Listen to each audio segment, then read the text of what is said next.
오늘 안수 집사의 헌신 예배인데 우리 찬양대에 왜 여성분들이 계시나 좀 낯설었습니다. 근데 알고 보니까 다 우리 안수 집사님들의 아내분들이시다라는 것을 확인하면서 이렇게 아름답게 부부가 헌신의 자리에 함께 서고 또 하나님께 영광 올려드리는 모습이 참 귀하다 느껴졌고, 그래서 우리 대구 제일교회가 부부뿐만 아니라 세대와 세대 또 모든 것들이 늘 연합하여서 하나님의 선을 드러내는 그런 대구 제일교회가 되었으면 하는 마음이 생겼습니다. 우리 교회가 그런 복된 교회가 되기를 주님의 이름으로 축복합니다. 오늘 이 시간은 참 복잡한 주제를 떠안고 이 자리에 섰습니다. 오늘은 추수감사 주일이기도 하고 안수 집사의 헌신 예배이기도 합니다. 그리고 대구 제일교회에서 제가 마지막으로 설교자로 섬기는 자리이기도 합니다. 이 여러 가지 주제 속에서 어떤 말씀을 좀 같이 나눠야 될까 참 많은 고민과 묵상을 하다가 감사라는 주제가 이 모든 것들을 다 상쇄할 수 있지 않을까라고 묵상하면서 오늘 말씀을 감사라는 포커스에 맞춰서 함께 말씀을 나눠 보려고 합니다.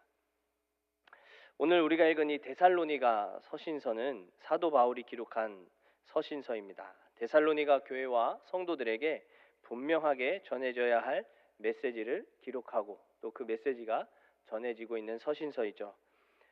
바울은 사도행전 16장 9절과 17장 1절에서 알 수 있듯이 이 데살로니가 지역에 선교를 하게 됩니다. 특별히 이 지역은 성령님의 특별한 감동, 강권적인 역사로 인도함을 받아서 복음을 이 마게도니아 지역에 가서 전하라라는 그 하나님의 주권적인 인도하심 속에서 그 힘을 입어 이 마게도니아 지역 중 하나였던 이 데살로니가 지역에서 복음을 전했던 현장이었습니다.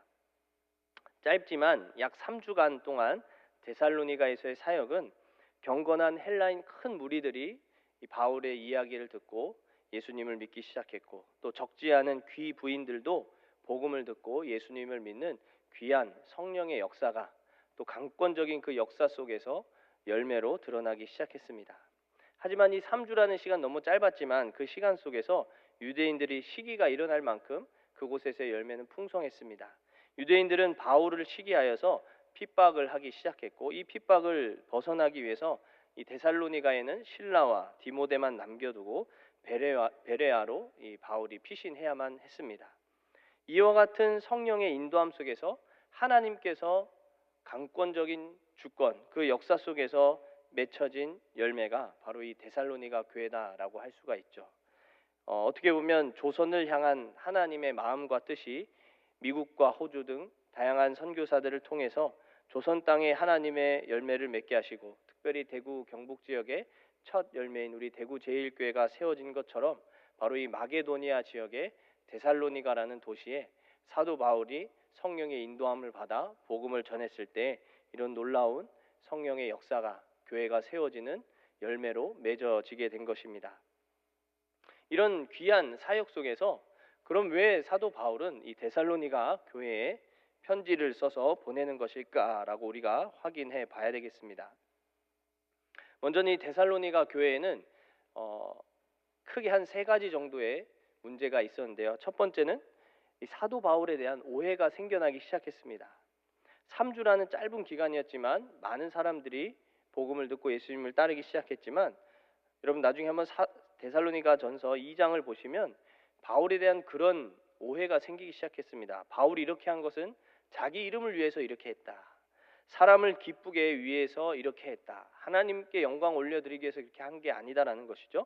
그리고 사도 바울은 마치 아첨하는 사람과 같다라는 그런 오해의 말들이 교회 안에 퍼져가기 시작했습니다. 또한 데살로니가 전서 4장 1절에서 8절 말씀에 보면 이 데살로니가 교회와 성도들이 가정을 온전히 돌보지 않는 일들도 지적되고 있습니다. 이 두 번째 문제죠. 가정을 돌보지 않았다는 것은 어떤 의미냐면 바로 이 음란한 일들이 일어나기 시작했다는 겁니다.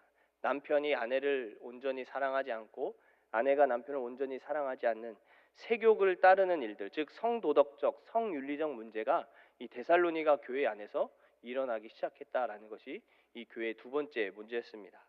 그리고 세 번째 문제는 바로 이 부활에 대한 문제였습니다. 예수님께서 재림하기 전 이미 죽은 자는 어떻게 되는가라는 의문이 품기 시작한 것이죠. 더불어 예수님께서는 도대체 언제 재림하시느냐, 그 재림의 시기에 대한 이런 의문도 생기기 시작했습니다. 당시 예수님의 재림은 오늘 우리가 느끼는 것과 다르게 굉장히 임박하게 찾아올 것이다라고 여겼던 것이 이 당시 사람들이 품었던, 특별히 데살로니가 성도와 교회들이 품었던 이 재림에 대한 생각입니다. 그러니 이제 재림하실 예수님이 곧 오실 텐데 그 전에 죽어버리면 어떻게 되느냐라는 그런 질문들이 자연스럽게 따르게 된 것이죠. 이와 같은 데살로니가 교회의 문제, 사도 바울에 대한 어떤 사도성이 의심받았고요. 또한 성도덕과 성윤리적인 문제가 교회의 성도들의 가정 안에서 일어났고요. 또한 예수님은 도대체 언제 오시나, 이 재림은 있는가, 또 재림하기 전 죽은 자는 어떻게 될 것인가라는 이 부활에 관한 문제들이 이 데살로니가 교회 안에 있었습니다. 이런 문제들 앞에서 바울이 권면하고 이것을 풀어내려는 중요한 키워드 하나가 있었습니다. 그 키워드를 가지고 이 교회와 성도들을 권면하기 시작한 것이죠. 사도 바울이 이 세 가지 문제를 풀어내기 위한 키워드는 뭐냐면요, 바로 하나님의 주권에 대한 것을 다시 회복시키는 일이었습니다. 한번 생각해 보십시오. 하나님 주권입니다. 하나님 주권이라는 게 무엇입니까? 하나님께서 온 만물을 다스리고 통치하신다. 모든 일들이 하나님 안에서 이루어지고 하나님께서 그 모든 일 가운데 아시고 일하고 계신다라는 것이 바로 이 하나님의 주권이라는 큰 개념 중에 하나입니다. 그럼 이런 하나님의 주권을 그 세 가지 문제 하나씩 좀 대입해 보겠습니다. 하나님의 주권에 대한 분명한 인식과 신뢰를 회복한다면 그들이 직면한 문제를 충분히 해결할 수 있다라고 바울이 보았기 때문이겠죠. 자, 먼저 바울의 사도성이었습니다. 이 바울의 사도성에 대한 의심과 의문, 오해들은 바로 하나님의 주권 아래에 행하신 일에 대한 의문이자 의심이 될 수 있습니다. 그래서 바울은 그렇게 표현하는 겁니다. 바로 하나님이 나와 너희를 부르셨다라는 소명의식을 다시 회복시키는 이야기들을 데살로니가 교회와 성도들에게 전합니다. 우리가 누가 부르셨느냐? 내 이름을 위해서 불렀다면 내가 이렇게까지 수고할 필요도 없고 내가 이렇게 희생할 필요도 없다. 그런데 우리를 누가 부르셨는가라고 바울이 권면하는 것이죠. 부르심, 우리의 소명, 우리가 하나님의 자녀됨, 하나님의 백성됨, 그리스도인이다 된다라는 것, 그리고 내가 사도로 불림받은 것은 나의 의지와 누군가에 의해서가 아니라 바로 하나님께서 부르셨다는 하나님의 주권에 대해서 바울은 권면했던 것입니다. 그러니 데살로니가 교회와 성도들에게는 바로 이런 하나님의 주권의식, 특별히 소명, 하나님이 부르셨다라는 그 하나님의 주권의 인식이 결여되었고 신뢰가 부족했다라고 진단해 볼 수 있는 것입니다. 또한 성도덕과 성윤리의 부재가 그 가정 안에서 일어났다라는 것도 우리는 하나님의 주권과 연결하여서 생각해 볼 수 있죠. 예수님도 말씀하셨고 창세기에서도 말씀하셨습니다. 무엇입니까? 남녀가 부모를 떠나 한 몸을 이루는 이 부부가 되는 것은 하나님 외에 그 어떤 것으로도 그 짝을 나눌 수 없다라는 게 바로 성경이 말하고 있는 중요한 진리입니다. 바로 부부가 되게 하는 것도 누구의 주권 아래 있다라는 것이죠? 하나님의 주권 아래 있다라는 것이죠. 하나님의 주권 아래 있는 부부가 어떻게 다른 남자, 다른 여자를 사랑할 수 있느냐라는 것입니다. 하나님이 우리를 부부로 맺게 하셨고 가정을 이루게 하신 그 하나님의 주권에 대한 인식이 결여되었기 때문에 이들이 성도덕적 문제와 성윤리적 문제가 가정 안에서 일어날 수밖에 없었기에 바울은 그렇게 이야기하는 것이죠. 그래서 데살로니가 4장 7절에 보면 그렇게 권면합니다. 우리 다 같이 한번 읽어보겠습니다. 시작.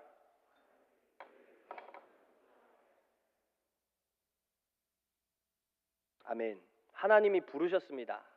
하나님의 주권 아래 우리를 부르셨는데 우리를 부르신 것은 부정하게, 불의하게 살기 위함이 아니라 거룩한 백성으로 살기 위하여 부르셨다라는 것이죠.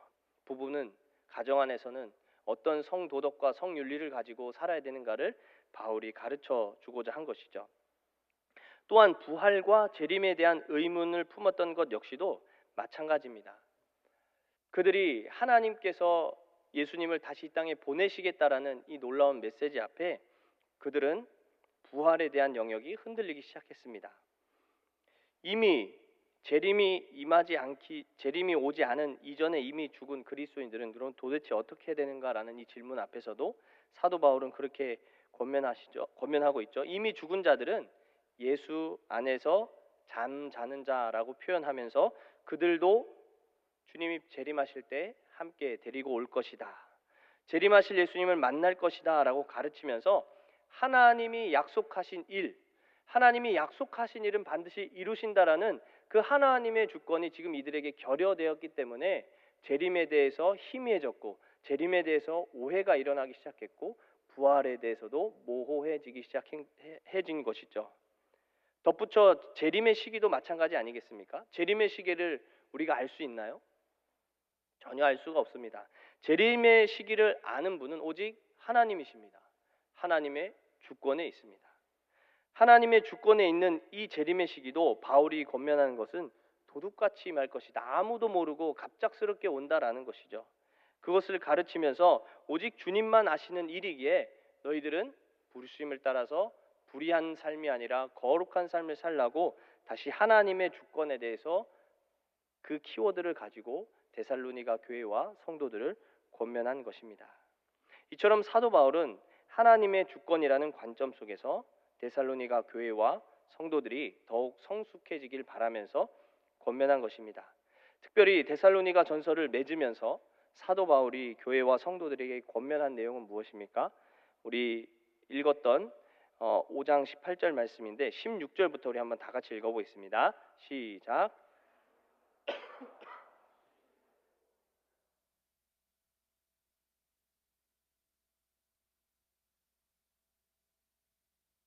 아멘. 이것이 하나님의 뜻이다라고 말씀하고 있습니다. 하나님의 주권 아래에서 하나님이 우리에게 주신 뜻, 하나님의 마음은 무엇이냐? 항상 기뻐하고 쉬지 말고 기도하고 범사에 감사하라는 것입니다. 특별히 범사에 감사하라는 본문을 우리가 더 집중해서 풀어보면 왜 그렇다면 사도 바울은 이 범사에 감사하는 것, 즉 날마다 감사하는 것이 도대체 그들이 직면한 이 삶의 문제 앞에 어떤 의미가 있느냐라고 우리는 질문해 볼 수가 있겠죠. 이 질문의 답을 찾기 전에 우리가 알아야 될 부분은 앞서 계속해서 나눴듯이 바로 하나님의 주권을 생각해야 합니다. 왜 이것을 생각해야 되냐면 하나님의 주권으로부터 우리는 감사의 가장 근원적인 영역이 무엇으로부터 오는지를 우리가 발견할 수가 있기 때문입니다. 여러분, 우리의 감사의 근원은 어디에 있나요? 좋은 환경과 좋은 상황이 나에게 열려야만 우리는 감사하는 근원이 생기는 겁니까? 거기서부터 감사가 일어나는 겁니까? 그래야만 감사하다라고 표현할 수 있고 감사를 누릴 수 있는 것일까요? 여러분, 그리스도인들은 세상 사람들과 다르게 내가 풍요를 누리고 좋은 환경과 좋은 상황을 마주했으니까 그래서 나는 감사하다라고 말하는 사람이 아니라 그 단계를 초월하여서 감사를 고백할 수 있는 사람들이 바로 그리스도인입니다. 바로 우리의 감사의 근원은 하나님께로부터 나온다라는 것을 아는 사람들이 그리스도인이다라는 것이죠. 바로 하나님의 주권과 밀접한 관계가 있다라는 것입니다.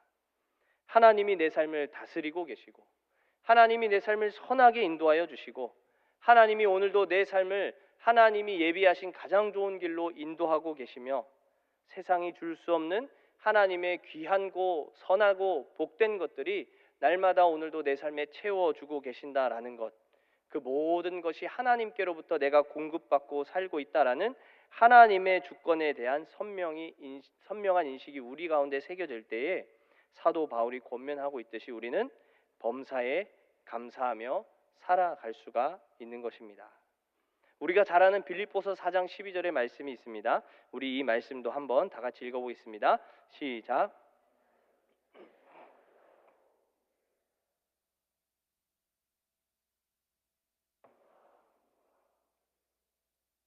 일체의 비결을 배웠노라.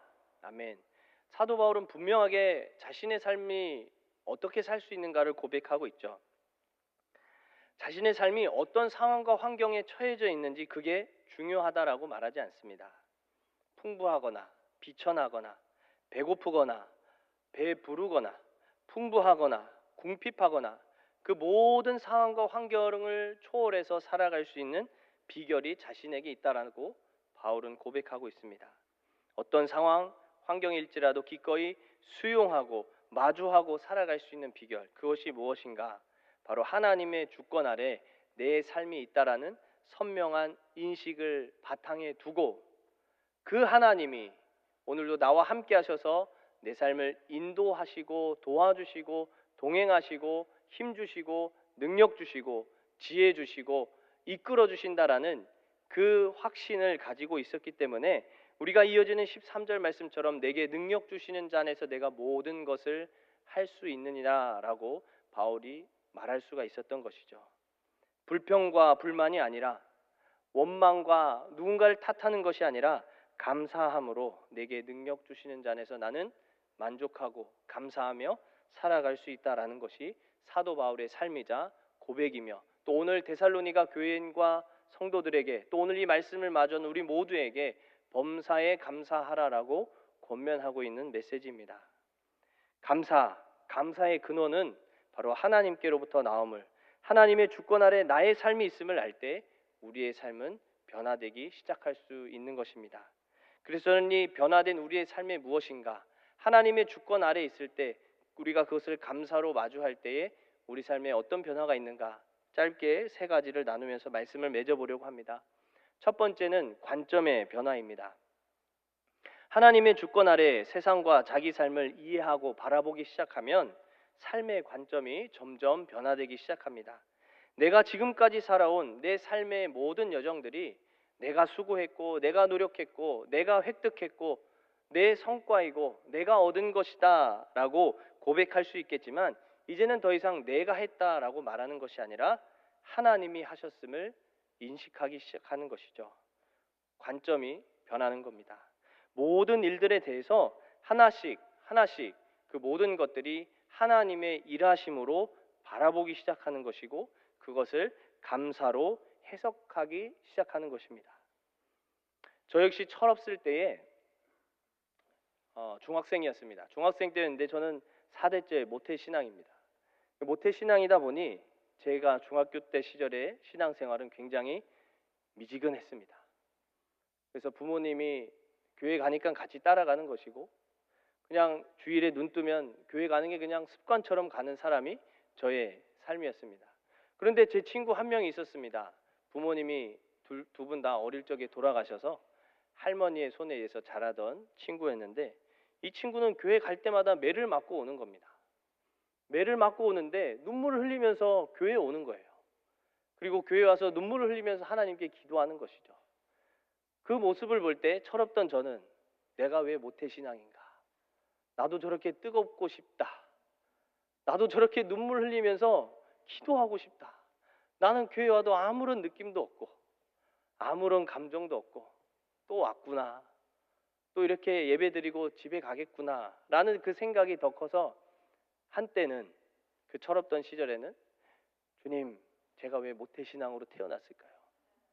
우리 부모님도 나를 좀 핍박했으면 좋겠고 나도 그렇게 좀 핍박받으면서 신앙생활 했으면 좋겠는데 라는 철없는 생각을 한 적이 있습니다. 그런데 그게 대학생이 넘어오니까 완전히 바뀌었어요. 나에게 기도해 줄 수 있는 어미와 아비가 있다는 게 얼마나 감사한 일이고 또 내가 건강하게 신앙생활 할 수 있고 눈치 보지 않고 마음껏 기도하고 찬양하고 예배할 수 있고 집에 와서도 하나님에 대해서 마음껏 이야기할 수 있는 것이 얼마나 감사한 일인지를 깨닫기 시작했습니다.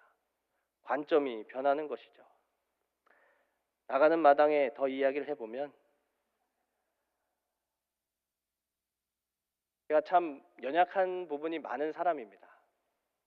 그래서 때로는 보신 분도 계시겠지만 예배 인도를 하다가 뒤에서 졸 때가 있었습니다.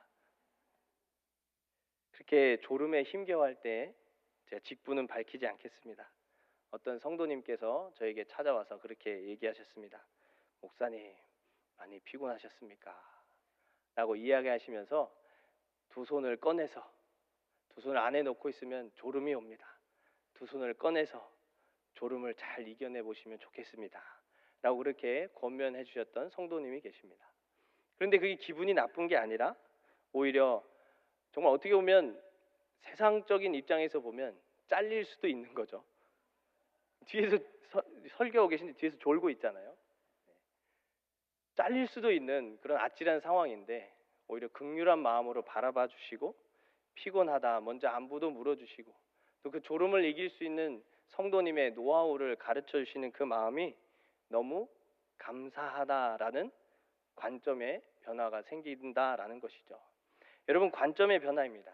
관점의 변화는 우리로 하여금 우리가 마주하는 삶에 대해서 성숙한 안목, 거룩한 안목으로 세상과 삶을 바라볼 수 있도록 확장시켜 줍니다.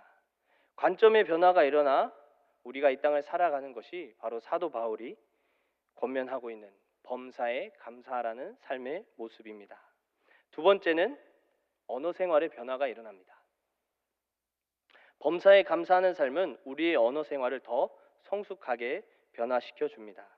예전에는 우리의 입술이 불평과 불만과 원망 그리고 쉽게 비난하고 정죄하는 언어가 우리 삶에 너무 쉽게 나왔던 그런 모습이라면 우리의 삶에 하나님의 주권 아래 내 삶을 바라보고 그리고 내 삶을 새롭게 이해하기 시작하면 이제는 감사의 말들이 더 잘 나오는 것이고요.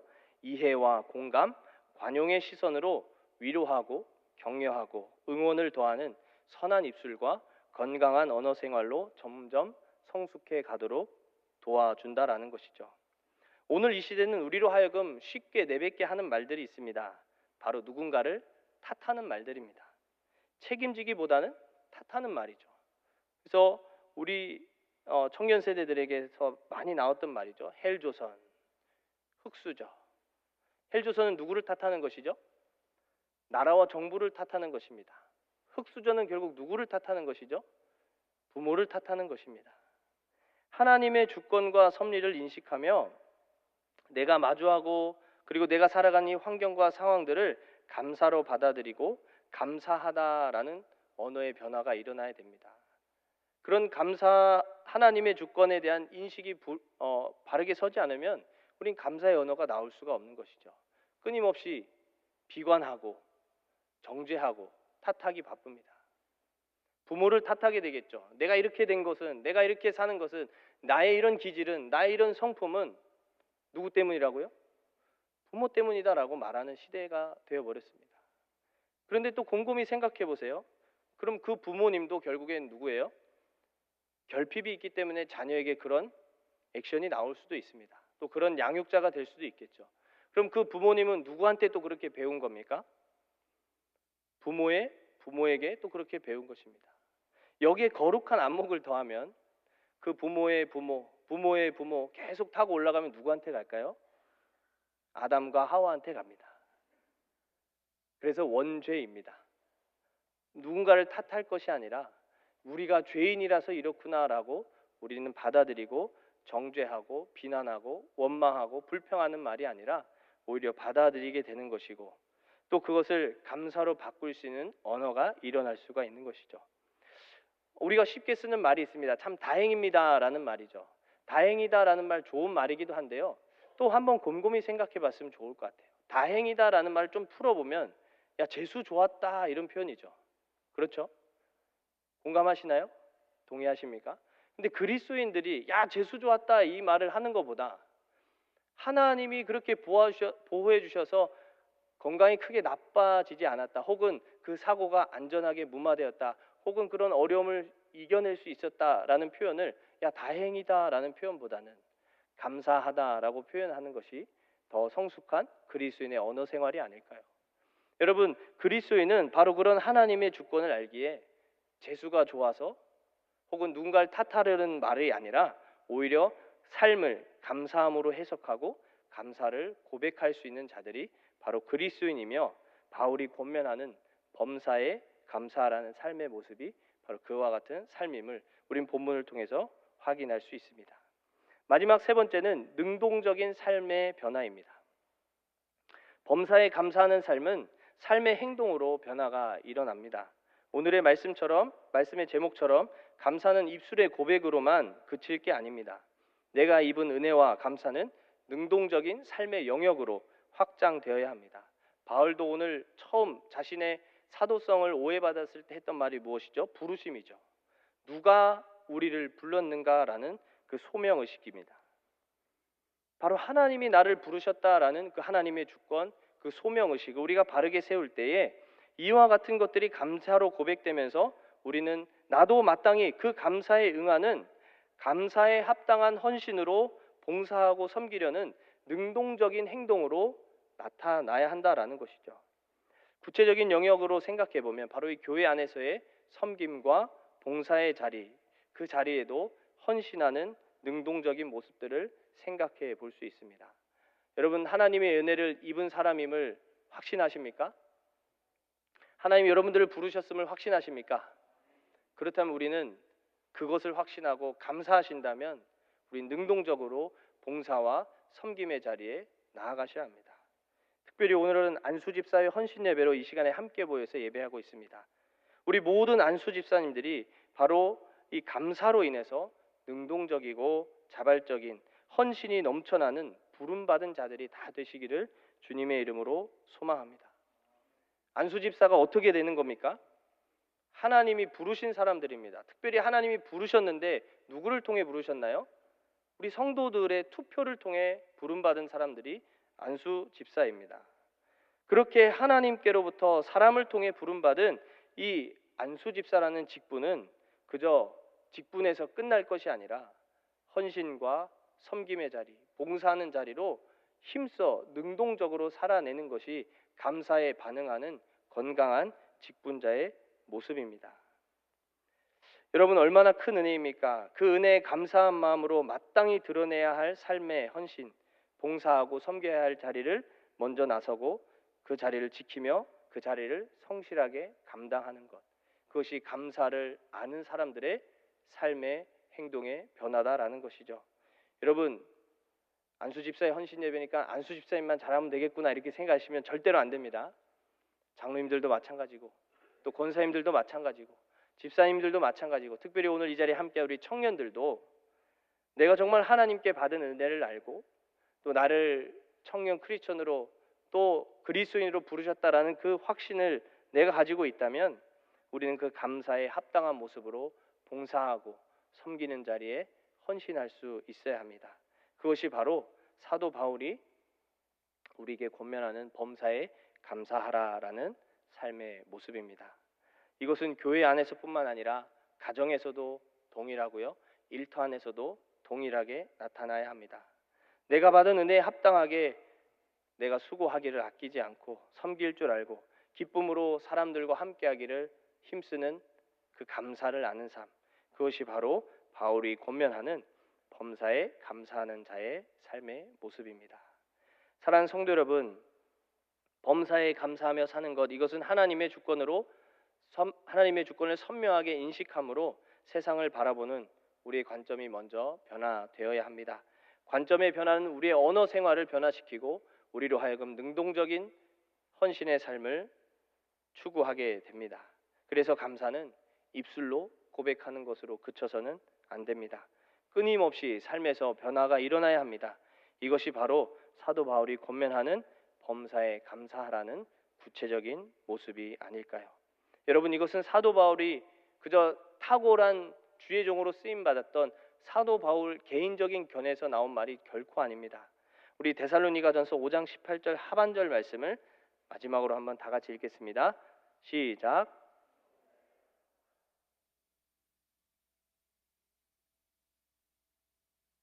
아멘. 바울의 의견이 아니고 바울의 견해도 아닙니다. 바로 그리스도 예수 안에서 우리를 향하신 하나님의 뜻입니다.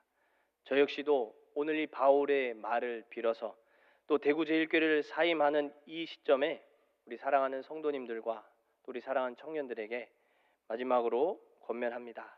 범사에 감사하며 이 세상과는 다른 모습으로 건강한 말들을 주고받고 먼저 섬기고 헌신하는 성숙한 그리스도인들로 살아가시기를 주님의 이름으로 권면합니다. 더 나아가 우리 대구제일교회가 그렇게 감사의 고백이 넘치고 감사가 고백으로 그치는 것이 아니라 감사를 나누며 봉사하고 헌신하는 그런 건강한 교회, 성숙한 교회로 소문나는 우리 대구 제일교회가 되기를 주님의 이름으로 축복합니다. 기도하겠습니다. 하나님께서 우리에게 이 땅을 살아가며 요청하시는 중요한 메시지 중 하나는 범사에 감사하며 살라라는 것입니다.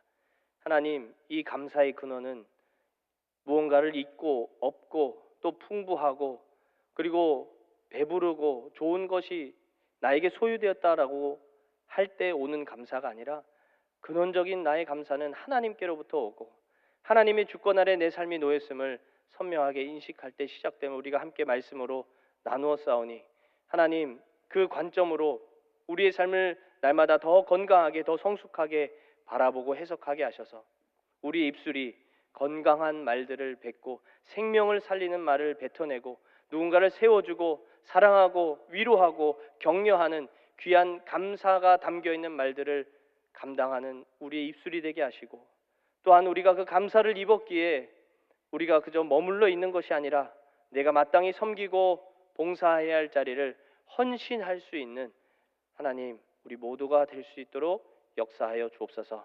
우리 대구 제일교회가 그렇게 감사의 은혜로 넘치고 충만한 교회가 되기를 주님의 이름으로 소망하며 우리 구주 예수님 이름으로 간절히 기도하옵나이다. 아멘.